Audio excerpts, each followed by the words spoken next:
Harold Harry Mayborn, mezi lidmi také známý jako král Arkan I., je bývalý plukovník letectva Spojených států, vysoký úředník NID a uprchlík, který je v současnosti králem středověké společnosti mimo Zemi.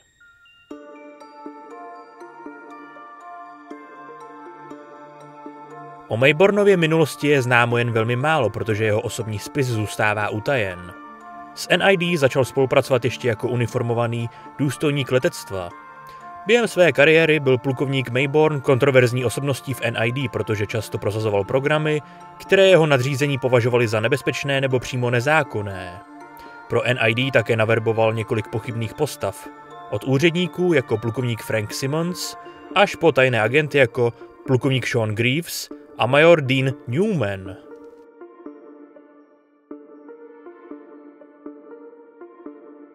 Po povýšení plukovníka Martina Kennedyho převzal funkci hlavního zástupce NID na velitelství Hvězdné brány. Když byli Toláni zachráněni ze své domovské planety, přišel se o uprchlíky postarat. Naštěstí se SG-1 podařilo dostat Tolány přes Hvězdnou bránu s pomocí Lai z Noxů, což Mayborna ne zrovna potěšilo. Když Tyelka na Svorinu kousla moucha Infestation, přišel do SGC, aby se o něj postaral. Měl v plánu nechat Tyelka změnit, aby mohl Brouka použít jako zbraň. Během cesty Tyelk utekl a Mayborn zorganizoval pátrací tým, ale plukovník Jack O'Neill ho s pomocí Ellison Martinové dokázal najít. Krátce na to spolu se zákeřnými členy NID tajně přemístil bránu Beta a použil ji ke krádeži technologií, včetně zařízení na změnu počasí.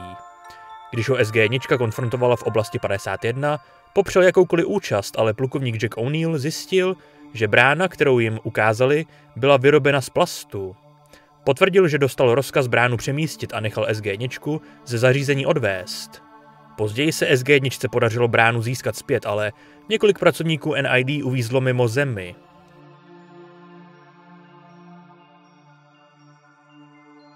Během situace se Strakoty na velitelství Hvězdné brány ho kontaktovala major Samantha Carterová a informovala ho o situaci. Kontaktoval velitelství a to vyslalo mimozemšťany vydávající se za doktora Daniela Jacksona, majora Paula Davise a plukovníka Jacka O'Neilla, aby ji přivedli, ale pouze v případě, že Mayborn bude moci zkontrolovat základnu. Vysvětlili Carterové, že únik tetrachloroetylenu způsobil její halucinace a ona souhlasila s návratem do SGC. V letadle se porouchalo mimetické zobrazovací zařízení a oni zastřelili mimozemšťany vydávající se za O'Neilla a Davise a Jacksona zajali. Carterová si uvědomila, že poruchu způsobil hluk motoru a sama se vydala zpět do SGC, zatímco Mayborn sestavil zásahový tým.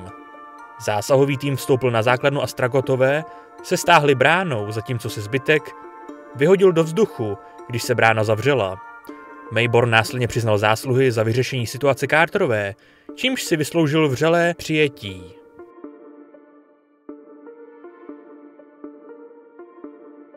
Kariéra plukovníka Mayborna v NID skončila v roce 2000, kdy operace vedená plukovníkem Jackem O'Neillem odhalila, že Mayborn nelegálně provozoval mimozemské operace a kradl pokročilé technologie některým mimozemským spojencům Země, například Asgardům, Noxům a Tolánům.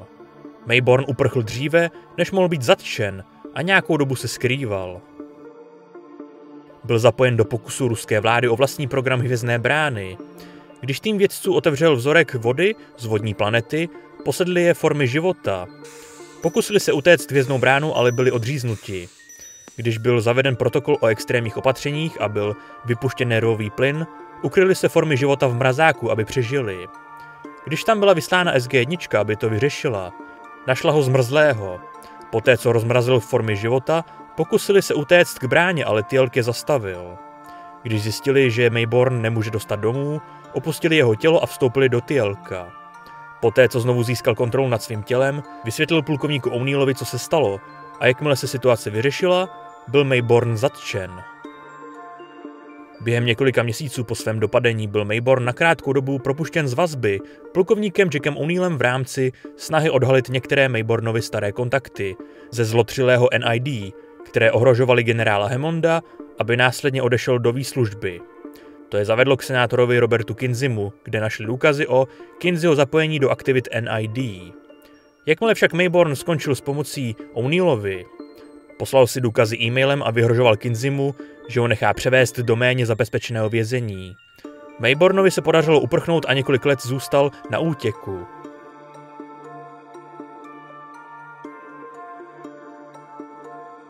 Do Spojených států se vrátil, když major Carterovou unesl Adrian Conrad. Poté, co zpočátku ukázal prstem na plukovníka Franka Simonse, se nakonec přiznal plukovníku O'Neillovi a řekl mu, že prodal goa'aldského symbionta Conradovi za $3 miliony. Pomohl O'Neillovi vypátrat doktora, který se symbionta zmocnil, což je zavedlo na místo, kde se Carterová nacházela. Pomohl O'Neillovi osvobodit Carterovou a svázal doktory, kteří ji hlídali. Když se O'Neill vydal za Conradem, Mayborn utekl.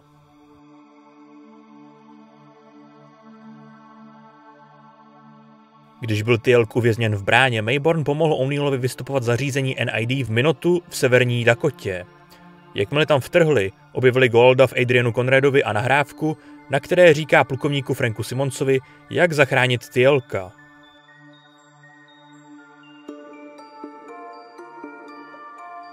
O'Neill se v roce 2003 vydal za Maybornem. Ten mu tvrdil, že zná polohu mimozemského skladiště zbraní a trval na tom, aby ho vzali sebou.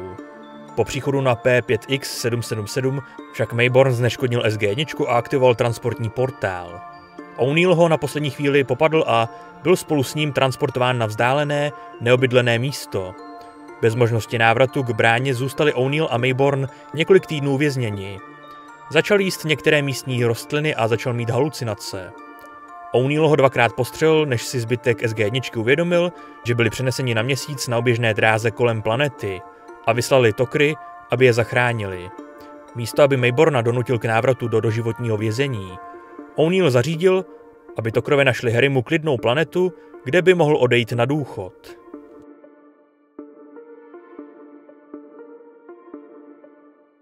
Dva roky po odchodu Mayborna se SGC dozvědělo, že planeta, na které žil, se stala cílem Goa'alda Arese.